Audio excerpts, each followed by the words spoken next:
tide is on the move.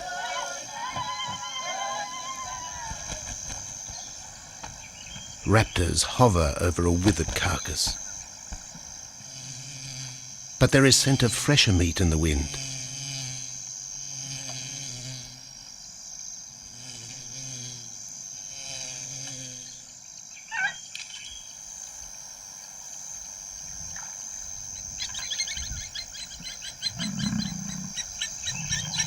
Pickings had been slim for Nabamba's pride since her fight with a startled warthog.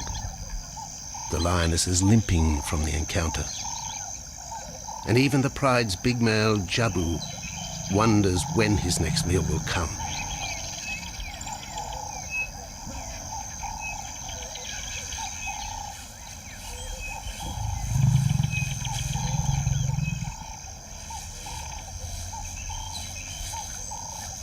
There's been no kill for 3 days, and Nabamba's cubs are hungry. Survival is tough across this tawny continent, and for the lions of Pinda Reserve, etched into the heart of Zululand, only those with speed and cunning will eat.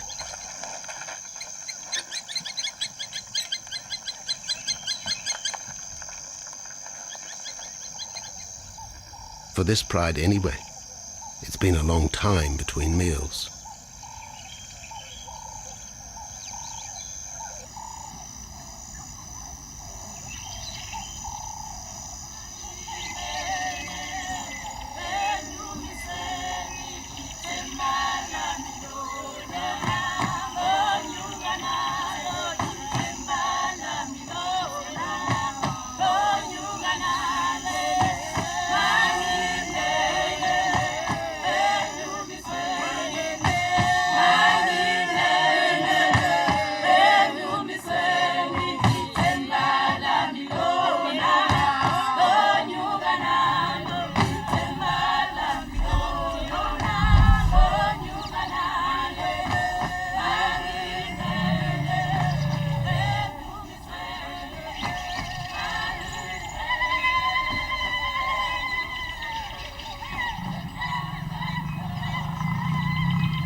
Jabu had waited too long for his lioness to feed him. Overnight, his stealth carried him into the path of a careless zebra. The rest of the herd is still skittish.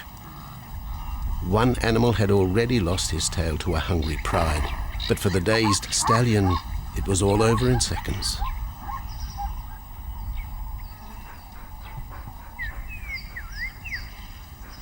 The big male watches his kill from a distance, exhausted by the chase, exhilarated by the sport.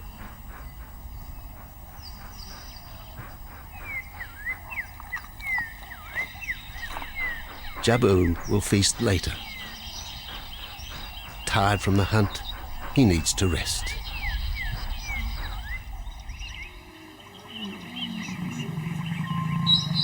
But his prey will be safe. Few scavengers will risk the sudden return of the Lion King.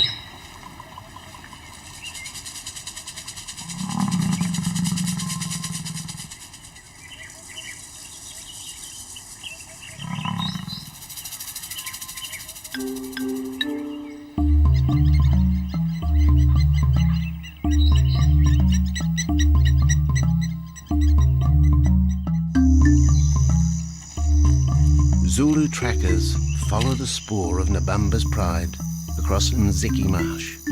This vast tract of savanna is favoured by the lions in the dry air of winter, but it's a region also shared by Pinda's giraffe and white rhino population.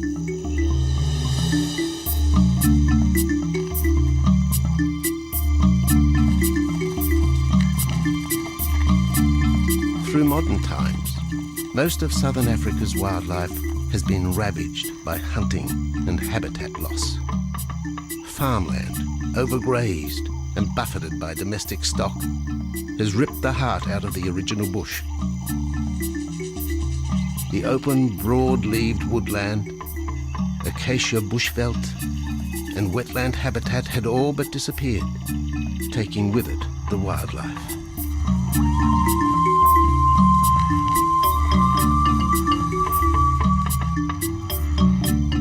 years ago, the Pinda project was born. 17,000 hectares of farmland bought up in KwaZulu-Natal along South Africa's eastern seaboard. What followed was the largest game restocking program ever seen on the subcontinent.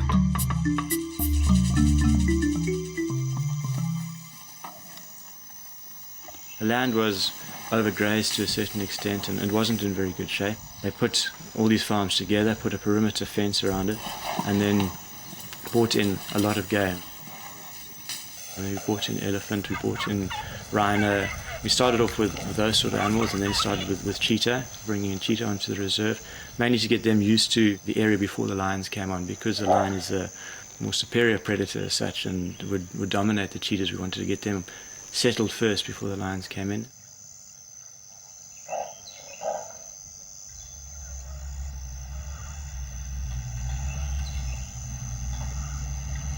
Andrew Lewis is habitat manager at Pinda, one of those committed to the restoration of southern Africa's ecosystem. Pinda is the Zulu word for return, and the aim of his company, Conservation Corporation Africa, is to return the land to its traditional wildlife and at the same time restore the habitat to its original state.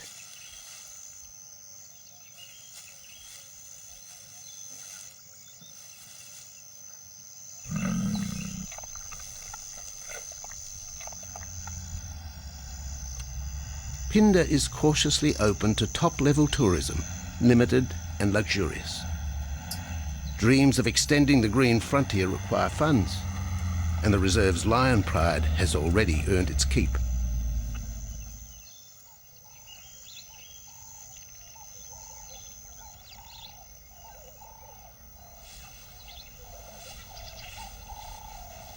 The lions on this property are actually generating revenue for the property through ecotourism, and that they are a benefit to the wildlife because of the draw card. And a few animals, lions, elephants, for example, and rhinos, and possibly giraffes, but those are your main ones that people come to see. And we've been very fortunate to be able to have lions on the property, and I think those lions that we have given us amazing value for our guests, and by getting a guest in here, we're getting revenue into the area, and that's benefiting wildlife as a whole.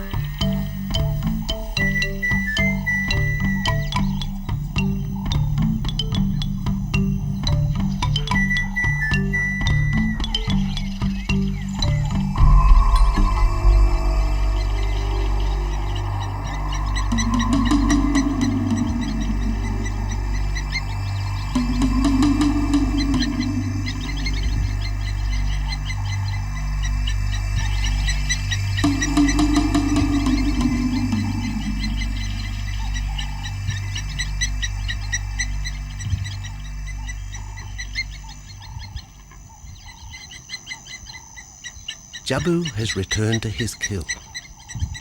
He licks the bloated carcass, but still there is no feeding. Lions will gloat over their prey, delaying the first bite until the meat ripens.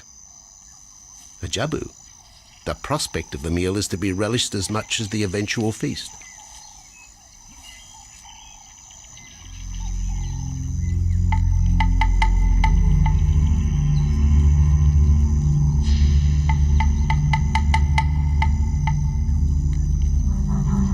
Meanwhile, Nabambo's pride is on the prowl.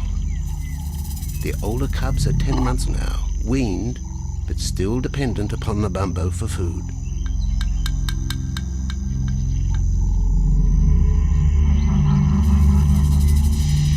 The cubs are learning to stalk, but they won't kill for another 6 months. Young male lions are usually ejected from the pride when they are about 2 years old. Fending for themselves, they form hunting groups with other isolated males. Nabambo's cubs aren't sure what to do with prey so close, but the lioness isn't far behind. Their time for hunting will come.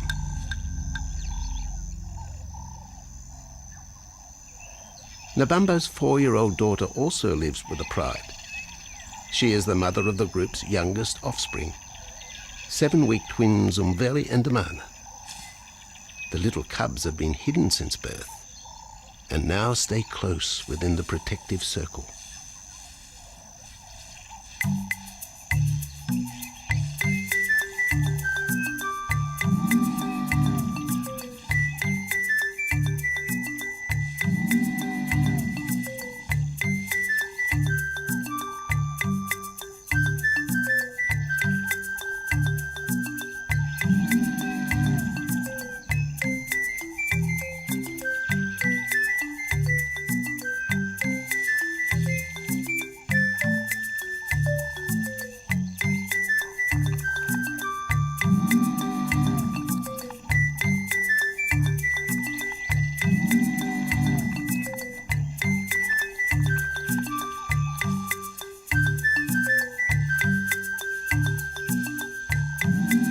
Jabu has little time for his small cub.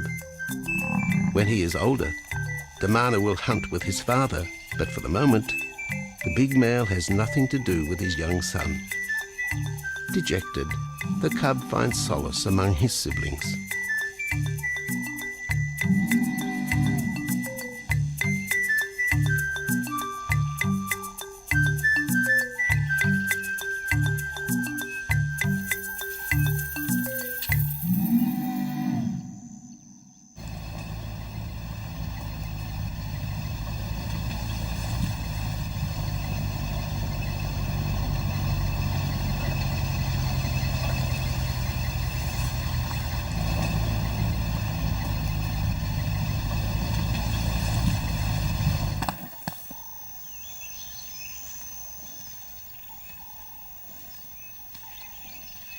A young giraffe lies helpless in the grass. The animal's complicated vertebra means it is unable to rest its neck for any length of time. Lack of mobility means blood to the brain slows, leaving the animal disabled.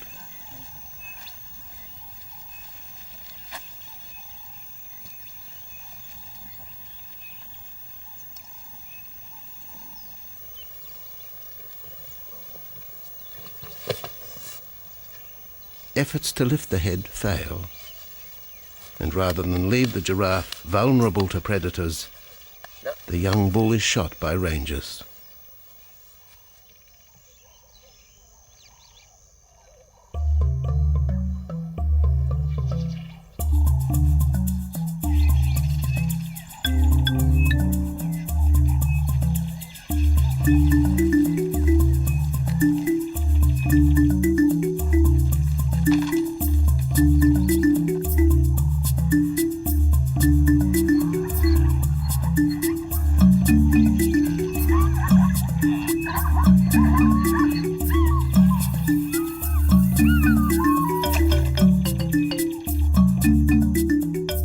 Dusk activity by the waterhole rekindles the interest of the pride. Nabambo is typical of most big cats. They conserve energy 20 hours a day, waking only to groom and hunt.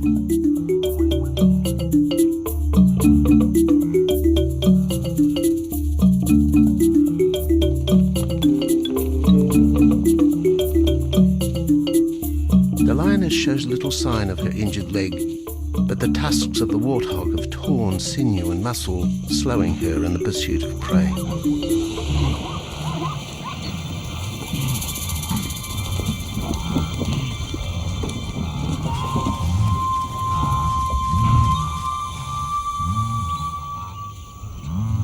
Once again, Nabambo in her pride will go hungry. But the big lioness senses another kill nearby. A young giraffe slain by humans will provide meat for her cubs. Leaving the pride, Nabambo follows the scent.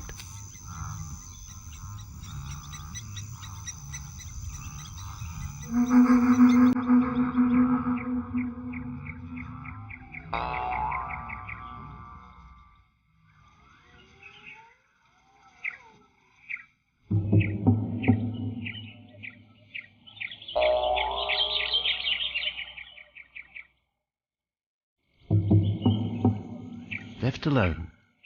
The older cubs know the drill. They will wait for Nabambo's call to take them to the kill.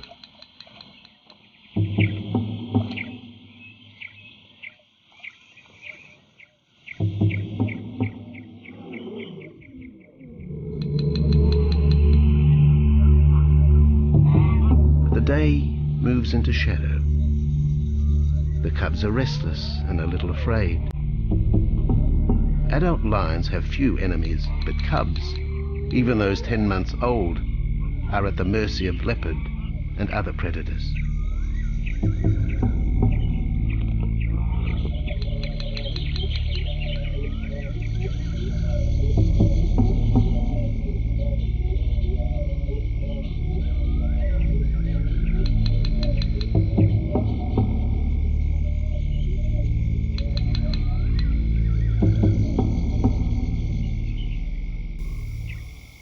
Nabambo has reached the kill, but her daughter is there first. Even though females hunt together, rivalry for the prey is fierce.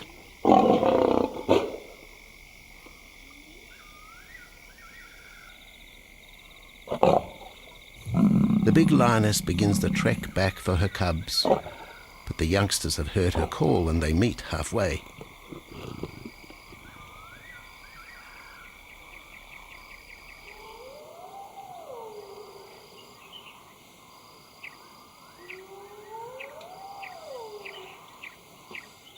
Nabambo settles herself in the long grass. The cubs are unfamiliar with her behavior.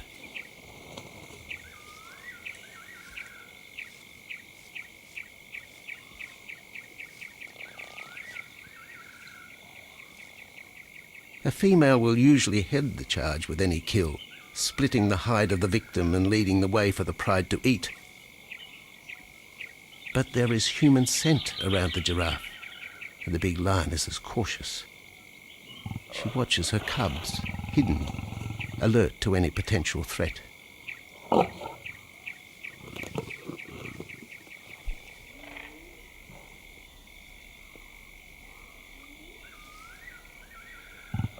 The cubs are curious, confused by this new smell.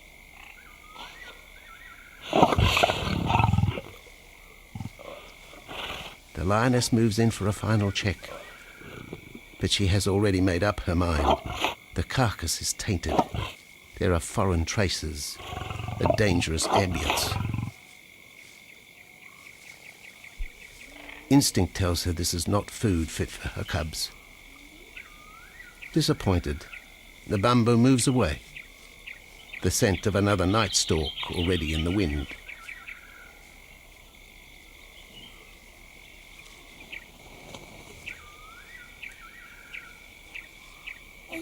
Siyabonga, siyabonga, siyabonga, siyabonga, siyabonga, siyabonga, siyabonga, siyabonga,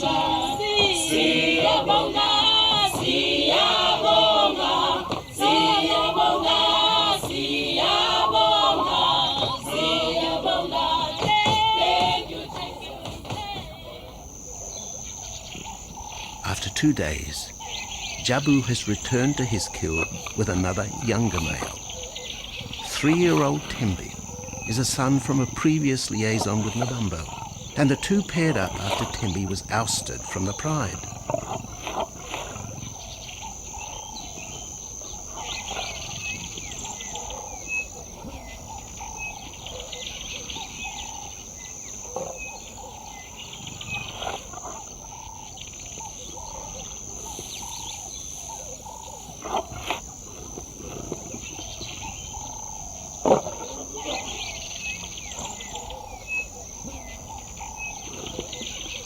Pride males are lazy and will gladly let the females track down prey. But the theory that males won't hunt is a fallacy. Any hungry male will hunt for himself when no free lunch is provided by the lioness, hyenas or other predators.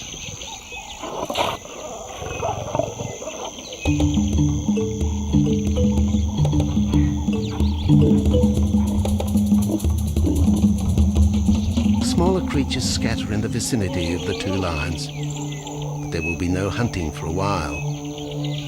Bloated after the zebra kill, both males will sleep for the next day, oblivious of their surroundings.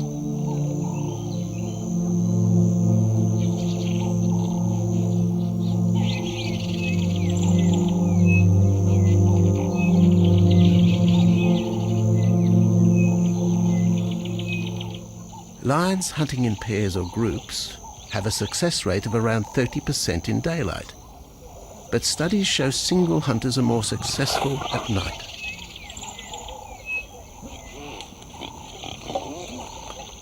Lions are sociable cats, the only group to take part in communal hunts.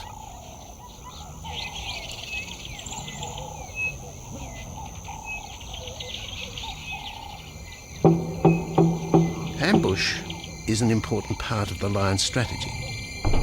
Often one pride female will round up the prey from the front, driving it towards a second lioness.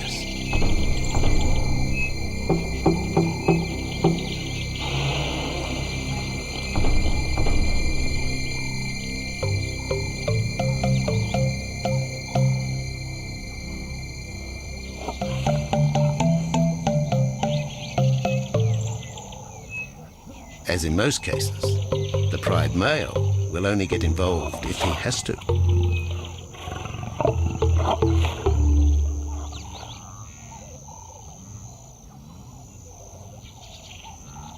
Accidents involving humans are rare in southern Africa's game reserves. Our primal fear of being eaten has been well documented, but in fact, lions seldom attack if they're not provoked. At Phinda, great care is taken to limit the number of people viewing game.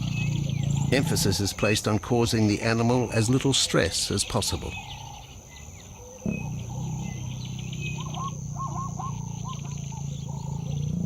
Man isn't a part of their natural food source. They don't normally go out and hunt people. I think your lions are opportunists though, and I certainly think that if your lion is very hungry, under stress, I don't think they'll necessarily go out to hunt you down, but if you interfere with them, they'll certainly kill you. And there's a good chance they might eat you at the same time.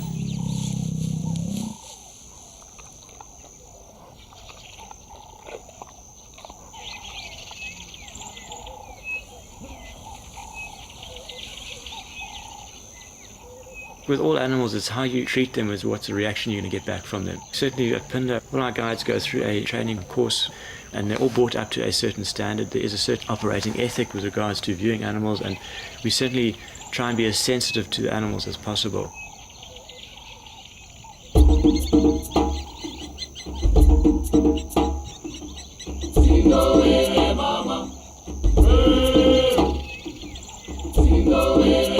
Cradled within the arms of the Ubomba Mountains and the Indian Ocean, Phinda covers one of the most diverse regions of Africa. Here are found 7 different ecosystems, from palm savanna and bush veld to rare sand forest and dense thorn bush, all restored from the pastoral belt which had swept down the east coast.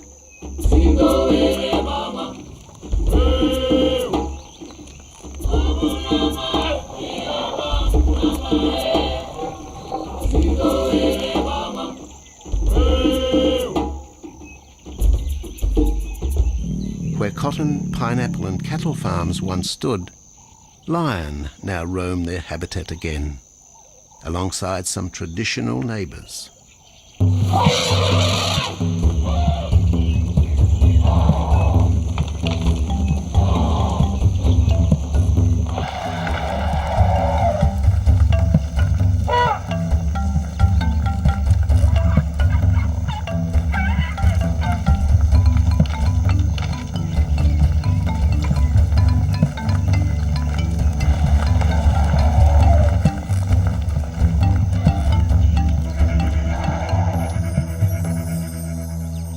Phinda sees its responsibility to the region extending beyond restoration of habitat and wildlife. It provides schools and a clinic for the local Zulu community, as well as employment.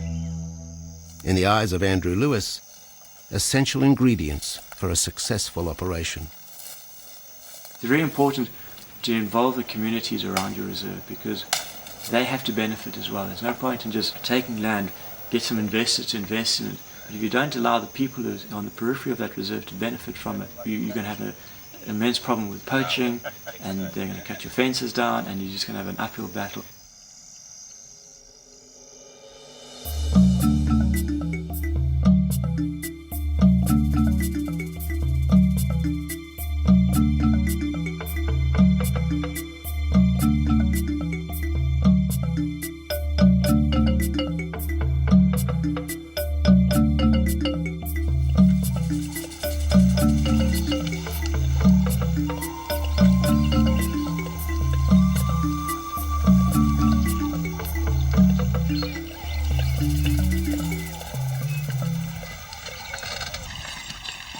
In 1992, the Phinda lions were among the first of the big 5 animals to be relocated to the reserve.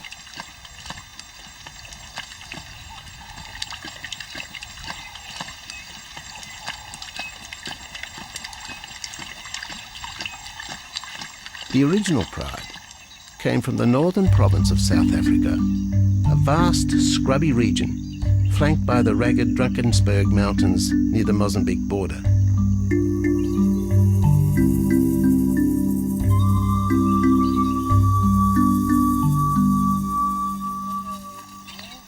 Peter Rogers helped round up Phinda's first pride, handling the lion's capture and subsequent move south.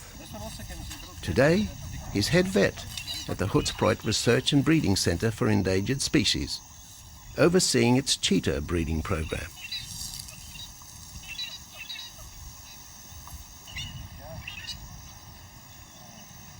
But it's the discovery of what's believed to be a long-extinct strain of lion that has put Peter's centre on the map.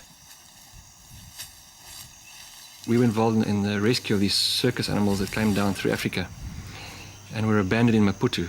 We were just founded by an animal welfare group called Animal Defenders based in London. And they said, could we just keep these animals temporary? First they mentioned tigers, and then they came back and said, well, there's 6 lions as well. So we said, yeah, we could hold them temporarily just until they found permanent homes for them, but basically get them out of that predicament that they were and the shocking conditions that they were in Maputo and Mozambique.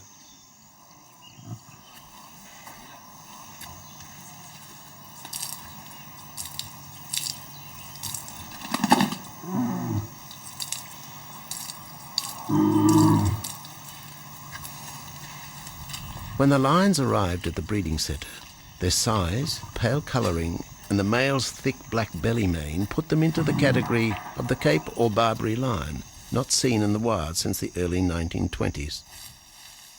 A few still exist in captivity, and a male and female were brought to South Africa from an Italian zoo for breeding purposes.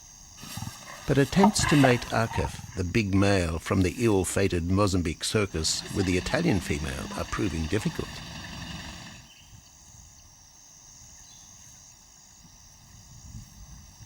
Arcaf is overprotective, even preventing the lioness from eating when the meat truck arrives.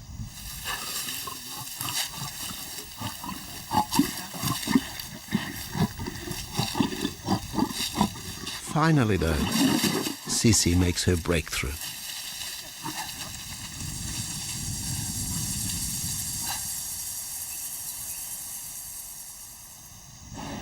We'll see you up in the front there, Mark. You're going to go to that sort of middle central area. Where are you going to go? In the next enclosure, Arturo, the Italian Barbary male, is about to be sedated. His attention to his sister Sisi through the fence is hampering mating efforts, and Peter Rogers is keen to move the big male. He shoots the dart into Arturo's rump. Arturo has been sterilized, but while his breeding days are finished, he'll live out his days at the centre. His female companion, another Barbary from the Mozambique circus, is drawn away by the meat truck.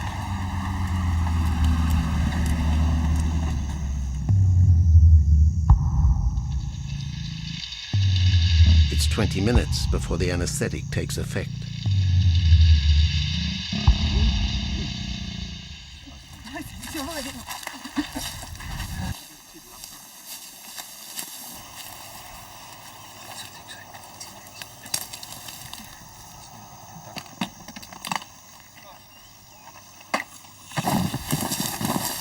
nice to be the supervisor.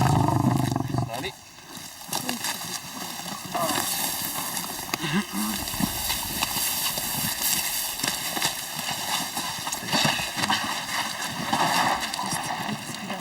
You need all your help at the bottom just to put him back into the cage, okay? One, two, three. Yeah.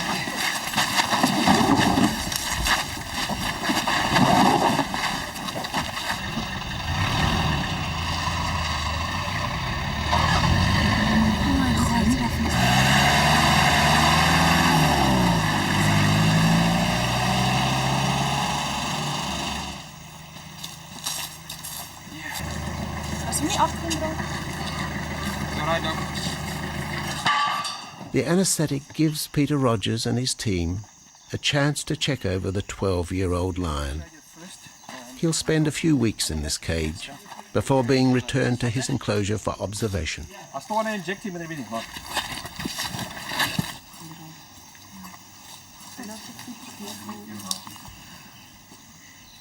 It's very exciting to be part of this project because they feel that there are perhaps not many barberries, if any, that are really pure, that are left even in captivity. They feel that over time other animals from other genetic bases are brought in. So there's a big project afoot, Oxford University, to do the genetics. So that's just getting off the ground now.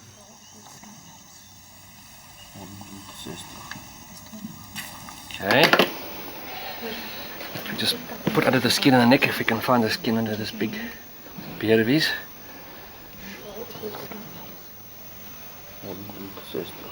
Normally lions wouldn't have this many ticks, but being from Italy, a European lion, it doesn't have that innate or inherent resistance to ticks. It does come with time.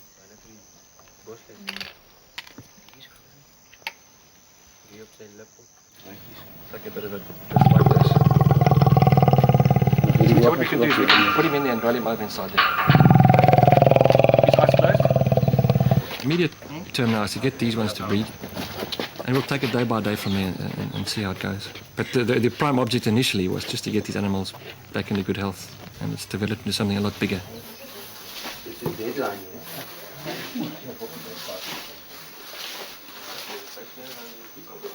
Yeah.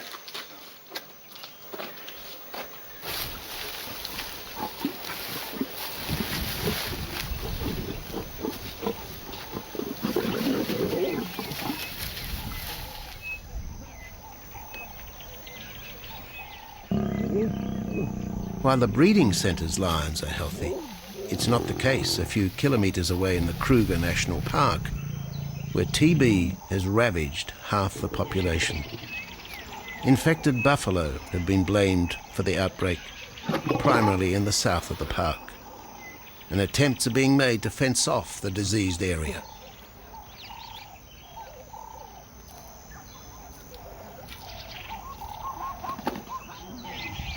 And the lions are preying on infected buffalo. Because it's an exotic disease and not an indigenous disease, the lions are totally naive and they've got no resistance to it. So it's a big problem. It's a very difficult decision to make as to what to do. It's a very topical and heated subject at the moment.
Back in Phinda, the night stalk has begun.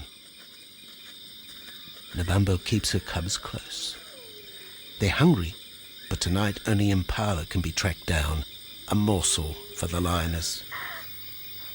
Food is scarce at this time of year, so the pride's territory covers a large area. Lions can only afford to be territorial where there is a reliable supply of game.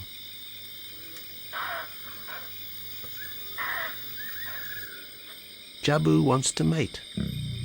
He's been with his pride for nearly a year now, but Nabambo would prefer a larger group of males around her. Eventually, though, Jabu will have to join forces with other males to have a chance of keeping this pride. The big male is only 7 years old and a fine specimen, weighing in at just under 200 kilograms. For the moment, he's secure, although tonight, Nabambo has hunting on her mind.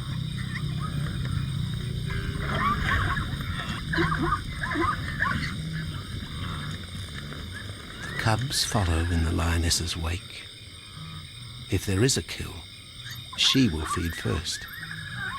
Often, weak cubs lose out to a hungry mother.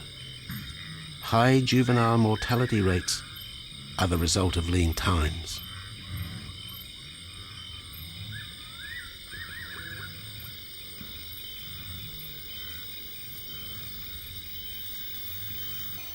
Jabu has had enough. He's been walking for hours. Sleep is more important. And the zebra he ate 2 days ago will suffice for another night.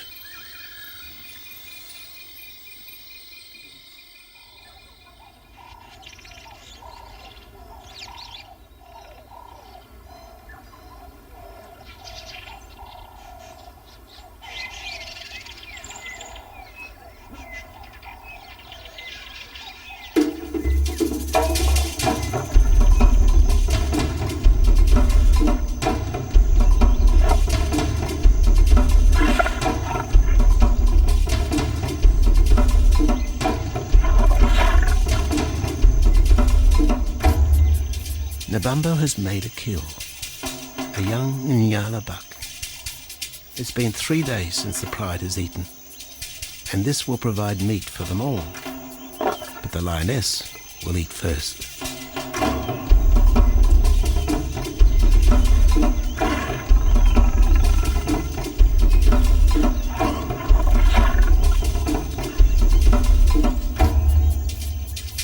The cubs know the routine.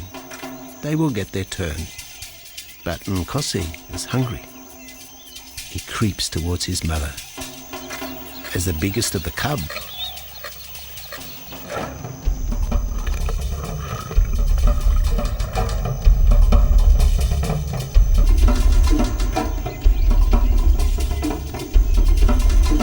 Nkosi watches. A lioness can eat more than 20 kilograms in a single sitting. This could be a long wait for the little cub.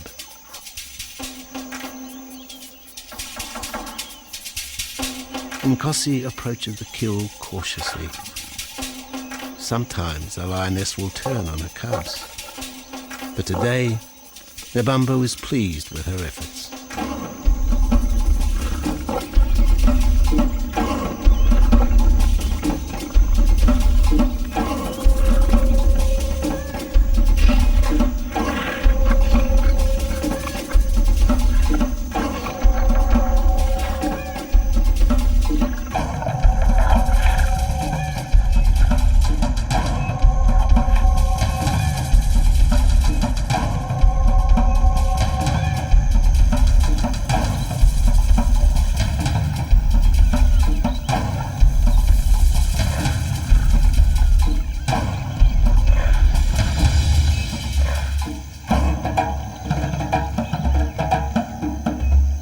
Nabambo has had her fill, for the moment anyway.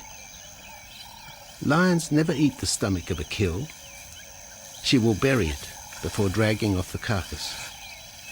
This way, hyenas and other predators are thrown off the scent. The evidence has been buried. The carcass is no more.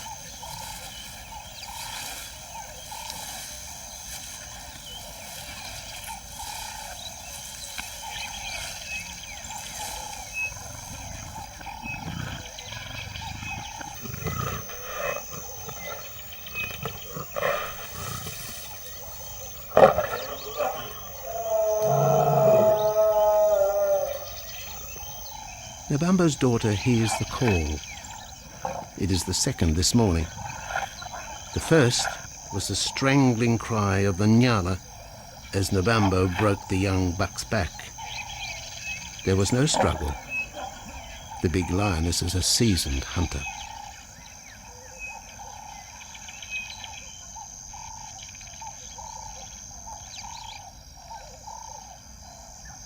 The rest of the pride will feast on the carcass after Nabambo retires. But first, they will drag it into the bushes, away from prying eyes, away from raptors already circling the kill scene.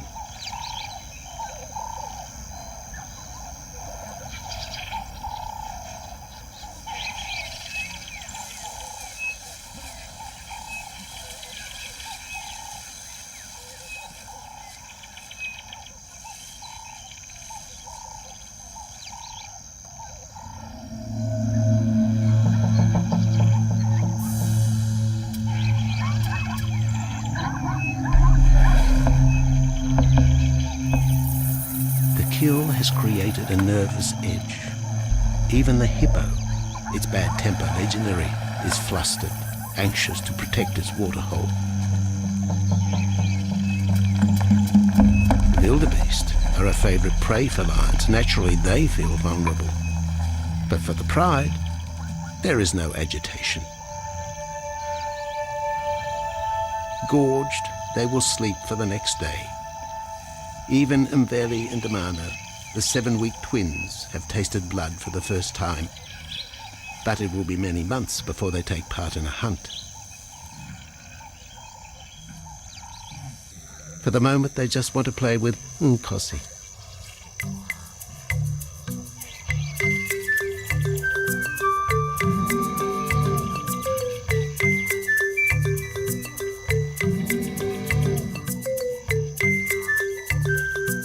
The older cub is beginning to take on the shaggy mane of the bigger males.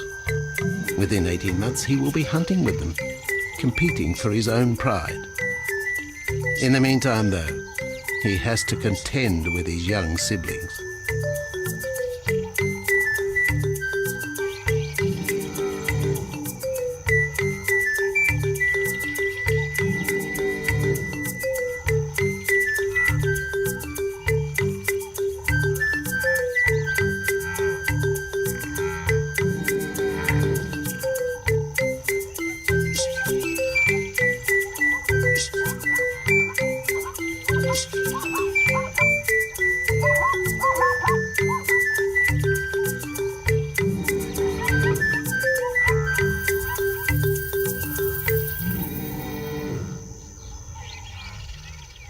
Jabu rejoins the pride.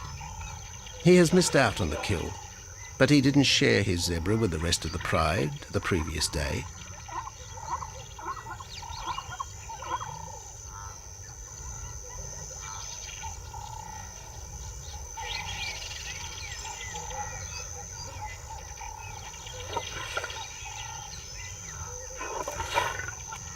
A half-hearted attempt at mating, but the big lion's attention is drawn to a curious onlooker.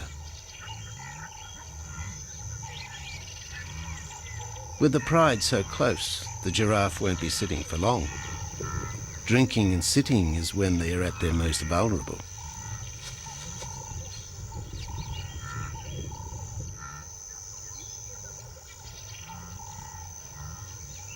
Jabu keeps an eye on his group.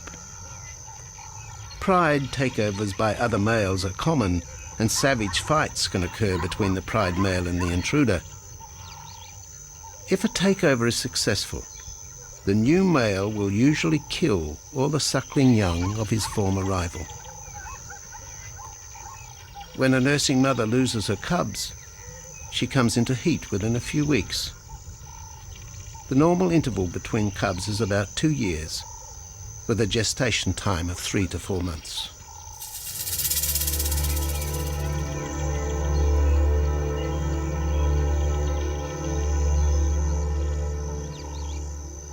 Jabu marks his territory, but it may soon be all in vain. A fresh infusion of lion genes is necessary to avoid the effects of long-term inbreeding.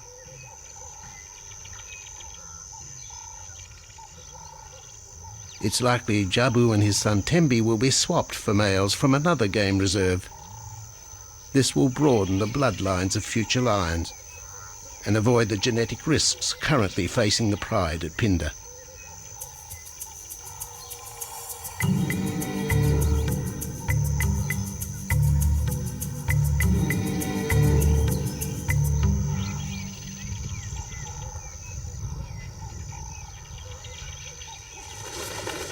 Vultures have found the dead buck, but there is little left of the carcass.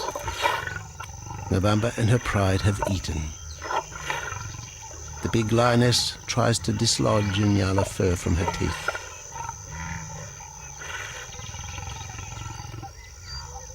Tomorrow, the next day, there will be another kill. Mbamba's cubs will grow up strong.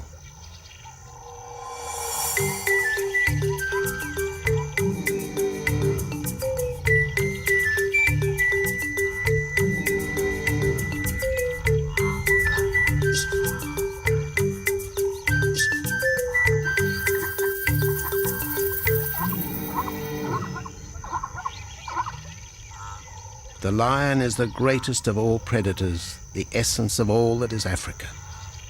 And yet, there are fewer than 50,000 left in the wild. The future for the species lies in managed reserves such as Phinda. Here in Zululand, the lion roams free for the first time since the beginning of this century. At Phinda, the philosophy has always been simple. Africa's wildlife land, undervalued and underutilized, is the continent's most precious natural resource. Focusing on the animals, their habitat and local communities is just the beginning of an African renaissance. Phinda is, after all, the Zulu word for return. Maybe, too, it's a chance for man to redeem himself just a little.